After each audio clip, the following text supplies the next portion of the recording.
Hi friends, இன்னைக்கு நம்ம சேனல்ல நம்ம பார்க்க போறது ஒரு இன்ட்ரஸ்டிங்கான ஒரு சூப்பரான ஒரு ஸ்பைசியான ஒரு ரெசிபி மஷ்ரூம் சுக்கா. இது வந்து ஒரு சூப்பரான ரெசிபி, நல்ல ஸ்பைசியா இருக்கும். இது வந்து ரொம்ப ஈஸியாவும் செஞ்சிடலாம். எப்படி செய்யலாம்னு பார்க்கலாம் வாங்க.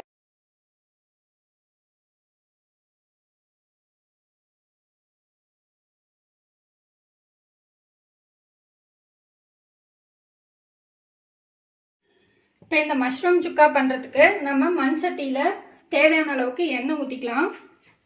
ஒரு 3 டேபிள் ஸ்பூன் அளவுக்கு கடலெண்ணெய் ஆட் பண்ணுறேன்.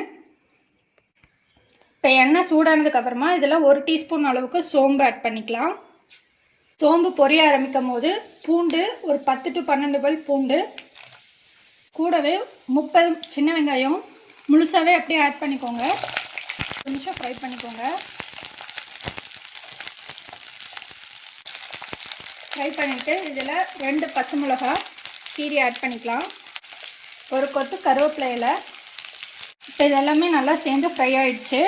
இந்த அளவுக்கு ஃப்ரை ஆனதுக்கப்புறமா இதில் ஒரு பெரிய சைஸ் பெரிய வெங்காயம் இந்த மாதிரி சாப் பண்ணி வச்சுருக்கோம், அதையும் ஆட் பண்ணிக்கலாம். பெரிய வெங்காயம் சின்ன வெங்காயம் ரெண்டுமே ஆட் பண்ணும்போது தான் அந்த மசாலா டெக்ஸ்சர் நல்லா வரும். அதுக்காக தான் நம்ம ரெண்டுமே ஆட் பண்ணுறோம். அதே மாதிரி இந்த சின்ன வெங்காயம் வந்து முழுசாக ஆட் பண்ணும்போது நம்ம அந்த காரத்தோடு சேர்ந்து சாப்பிடும்போது சுக்கா சூப்பராக இருக்கும். வெங்காயம் வந்து ரொம்ப வதங்கக்கூடாது, ஒரு 30 to 40% வதங்கினா போதும். இப்போ வெங்காயம் இந்த அளவுக்கு வதங்கினதுக்கப்புறமா இதில் 1 டேபிள் ஸ்பூன் இஞ்சி பூண்டு பேஸ்ட் ஆட் பண்ணிக்கலாம். இந்த இஞ்சி பூண்டோட பச்சை வாசம் போட்டும் ஒரு நிமிஷம் ஃப்ரை பண்ணிக்கோங்க. இப்போ இஞ்சி பூண்டோட பச்சை வாசம்லாம் போயிடுச்சு. இப்போ நம்ம தக்காளி, ஒரு பெரிய தக்காளி இந்த மாதிரி சாப் பண்ணி வச்சுருக்கோம், அதையும் ஆட் பண்ணிக்கலாம். நல்லா பழுத்த தக்காளியாக ஆட் பண்ணிக்கோங்க. ஆட் பண்ணி ஒரு மிக்ஸ் பண்ணிடுங்க. இப்போ இந்த தக்காளி வதங்கிறதுக்கு இந்த டிஷ்க்கு தேவையான அளவுக்கு உப்பு, மஞ்சத்தூள் 1/2 teaspoon, Kashmiri chilli powder 1 teaspoon, கொத்தமல்லி தூள் 1/2 டீஸ்பூன் இதெல்லாமே ஆட் பண்ணிட்டு நல்லா மிக்ஸ் பண்ணிடுங்க. இந்த டைமில் ஸ்டவ்வை வந்து மீடியம் ஃப்ளேமில் வச்சுக்கோங்க. பாருங்கள், இந்த மசாலாலாம் நல்லா இந்த எண்ணெயிலேயே 2 நிமிஷம் ஃப்ரை ஆகிடுச்சு. இந்த டைமில் நம்ம கட் பண்ணி வச்சுருக்கிற மஷ்ரூம் ஆட் பண்ணிக்கலாம். நான் ஒரு 2 பேக்கெட் அளவுக்கு, அதாவது 400 கிராம் அளவுக்கு மஷ்ரூம் எடுத்திருக்கேன். அந்த ஸ்டாக் எடுத்துகிட்டு இந்த மாதிரி கட் பண்ணியிருக்கோம். இப்போ இதை நல்லா இந்த மசாலாவோடு சேர்ந்து மிக்ஸ் பண்ணிக்கோங்க.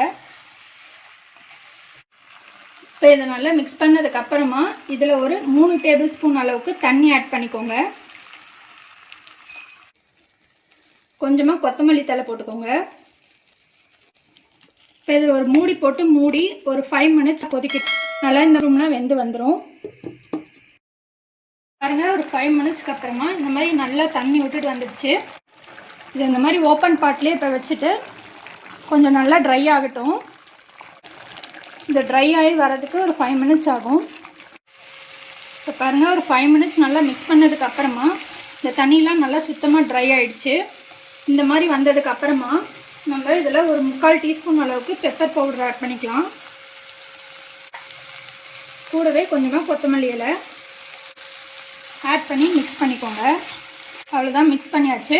இப்போ நம்ம ஸ்டவ் ஆஃப் பண்ணிடலாம். இதை வேறு ஒரு பவுலுக்கு நம்ம ட்ரான்ஸ்ஃபர் பண்ணிக்கலாம். பாருங்கள், நம்ம மஷ்ரூம் சுக்கா ரெசிபி சூப்பராக ரெடி ஆகிடுச்சு. இது வந்து நீங்கள் ரசம் சாதம், சாம்பார் சாதம், இல்லை வெரைட்டி ரைஸ் எதோட வேணாலும் மிக்ஸ் பண்ணி சாப்பிட்லாம். சூப்பராக இருக்கும். ஸோ இதை ட்ரை பண்ணி பாருங்கள். ட்ரை பண்ணிட்டு உங்கள் கமெண்ட்ஸை போஸ்ட் பண்ணுங்கள், உங்கள் ஃப்ரெண்ட்ஸோட ஷேர் பண்ணுங்கள். எங்கள் சேனலை மறக்காமல் சப்ஸ்கிரைப் பண்ணுங்கள். இன்னொரு இன்ட்ரெஸ்டிங்கான வீடியோவில் நம்ம மறுபடியும் மீட் பண்ணலாம். தேங்க்யூ.